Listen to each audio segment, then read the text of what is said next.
રાજકોટમાં ક્ષત્રિય સમાજ ફરી મેદાને કેબિનેટમાં ક્ષત્રિય સમાજના મંત્રીનો સમાવેશ ન કરતા રોષ ફેલાયો છે।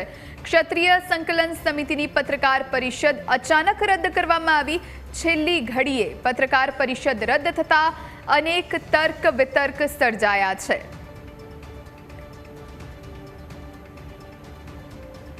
તો છેલ્લી ઘડીએ પત્રકાર પરિષદ રદ થઈ। પહેલા 11 વાગ્યાનો ટાઈમ હતો કે જ્યારે આ પત્રકાર પરિષદ મળવાની હતી, પણ હવે આ પ્રેસ કોન્ફરન્સ રદ થઈ છે। કેબિનેટમાં ક્ષત્રિય સમાજના મંત્રીનો સમાવેશ ન કરતા ક્ષત્રિય સમાજ રોષે ભરાયો હતો। ક્ષત્રિય સંકલન સમિતિની પત્રકાર પરિષદ યોજાવાની હતી 11 વાગ્યાની આસપાસ, પરંતુ અચાનક આ પત્રકાર પરિષદ રદ કરવામાં આવી છે, જેને લઈ અનેક તર્ક વિતર્ક થઈ રહ્યા છે। સંવાદદાતા ઋષિ દવે ફોન લાઈન પર જોડાયા છે। ઋષિ, શું કારણ પત્રકાર પરિષદ રદ થવાનું? ક્ષત્રિય સંકલન સમિતિના સભ્ય રમજુભા જાડેજા સાથે મારે ટેલિફોનિક વાતચીત થઈ। 11 વાગે પત્રકાર પરિષદ હતી। ક્ષત્રિય સંકલન સમિતિએ ગઈકાલે જ પત્રકારોને આમંત્રણ આપ્યું હતું। રાજકોટમાં 11 વાગે ક્ષત્રિય સમાજની રોષ માટેની પત્રકાર પરિષદ છે। રોષ એ પ્રકારનો હતો, ગઈકાલે જે મંત્રીમંડળ જાહેર કરાયું તેમાં કેબિનેટમાં એક પણ ક્ષત્રિય સમાજના મંત્રીનો સમાવેશ ન થતા ક્ષત્રિય સંકલન સમિતિ નારાજ થઈ હતી અને તેમણે સ્પષ્ટપણે રોષ વ્યક્ત કર્યો હતો।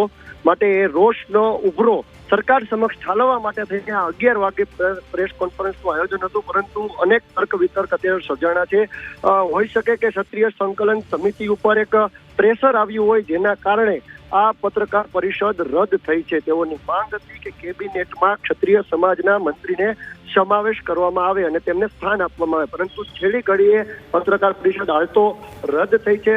રમજુભા જાડેજા સાથે મારે જે ટેલિફોનિક વાતચીત થઈ, તેમણે સ્પષ્ટપણે કહ્યું છે કે હાલ અત્યારે પ્રેસ કોન્ફરન્સ મોકૂફ રાખી છે, પરંતુ આગામી સમયમાં નવી રણનીતિ ઘડવામાં આવશે। તેમનો ઉદ્દેશ્ય માત્ર એક જ છે કે ક્ષત્રિય સમાજને અન્યાય ન થવો જોઈએ। જી ઋષિ, આભાર આપનો જાણકારી આપવા માટે। તો કેબિનેટમાં ક્ષત્રિય સમાજના મંત્રીનો સમાવેશ ન કરવામાં આવતા ક્ષત્રિય સમાજ રોષે ભરાયો હતો અને આજે 11 વાગ્યાની આસપાસ પ્રેસ કોન્ફરન્સનું પણ આયોજન હતું, પણ કદાચ પ્રેશર આવવાના કારણે, દબાણના કારણે આ પ્રેસ કોન્ફરન્સ રદ કરવામાં આવી હોવાની વાત જાણવા મળી રહી છે।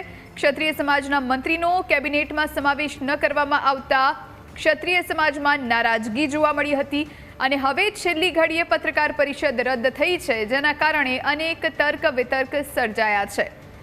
આ પહેલા પણ અનેક વખત પોતાની અનેક માંગોને લઈને ક્ષત્રિય સમાજ મેદાને આવી ચૂક્યો છે, અનેક વખત આંદોલનના મૂડમાં પણ જોવા મળી ચૂક્યો છે અને ફરી એક વખત ગઈકાલે જ્યારે મંત્રીમંડળનું વિસ્તરણ થયું, ક્ષત્રિય આગેવાન રમજુભા જાડેજા આપણી સાથે ફોનલાઈન પર જોડાયા છે। રમજુભા, સ્વાગત છે ન્યૂઝ કેપિટલમાં આપનું।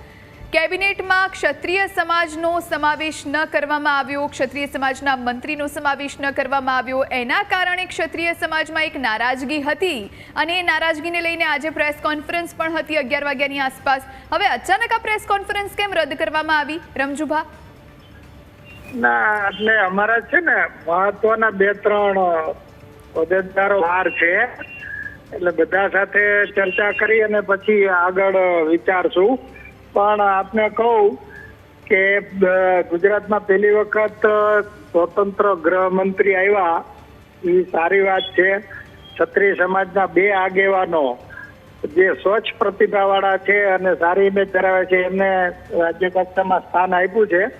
પરંતુ ગુજરાતમાં પહેલી વખત એવું થયું છે કે કેબિનેટમાં એક પણ ક્ષત્રિય આગેવાનનો સમાવેશ નથી થયો। એનો અસંતોષ છે અથવા તો અન્યાય છે, એટલે અમે સરકારને વિનંતી કરીએ છીએ અને પછી મળીશું પણ ખરા। આગામી સમયમાં અમારી કમિટીની મિટિંગ થાય પછી એમાં નક્કી કરી અને આગળની વાત કરીશું। રમજુભા, આગળ થોડા નજીકના સમયમાં પ્રેસ કોન્ફરન્સ થશે ખરી કે પછી કોઈ નારાજગી સરકાર સુધી પહોંચાડવામાં આવશે ખરા? હા, સરકાર પાસે નારાજગી પહોંચાડવામાં આવશે। અમારી કમિટીની મિટિંગ થાય, એમાં ચર્ચા થાય અને પછી નવા વર્ષમાં રજૂઆતો કરશું। જી રમજુભા, આભાર આપનો અમારી સાથે જોડાવા માટે।